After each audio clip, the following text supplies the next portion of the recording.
C'est un peu le candidat démocrate par défaut. Notoirement gaffeur, pas vraiment flamboyant ni éloquent, mais bien connu, car en politique depuis toujours, il a quand même réussi à s'imposer face à une vingtaine d'autres candidats. L'homme du compromis. Mais l'adversaire le plus dangereux de Joe Biden pourrait bien être Joe Biden lui-même. Celui des années 90, le politicien aux mains baladeuses.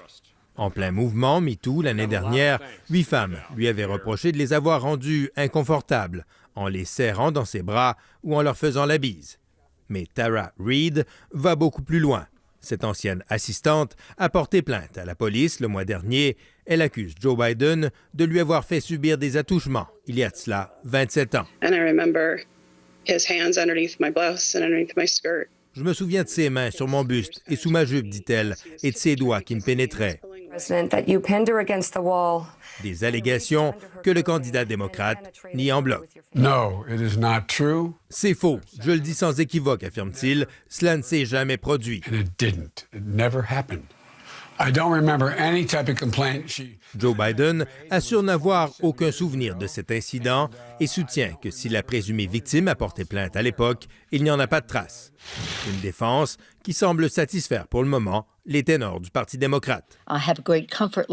Je suis très à l'aise avec la situation et j'ai la plus grande estime pour Joe Biden, dit Nancy Pelosi. Même Donald Trump a glissé un mot à sa défense.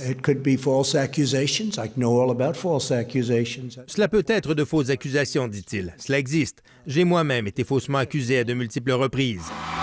Mais si les nombreuses allégations d'infidélité et d'inconduite sexuelle n'ont jamais affecté la popularité de Donald Trump, il pourrait en être autrement pour Joe Biden, qui se présente comme un grand défenseur des droits des femmes. Un écueil, en tout cas, dont aurait pu se passer le candidat démocrate, lui qui a du mal à faire décoller sa campagne, confiné à la maison depuis des semaines, coronavirus oblige. Ici Jean-François Bélanger, Radio-Canada, Washington.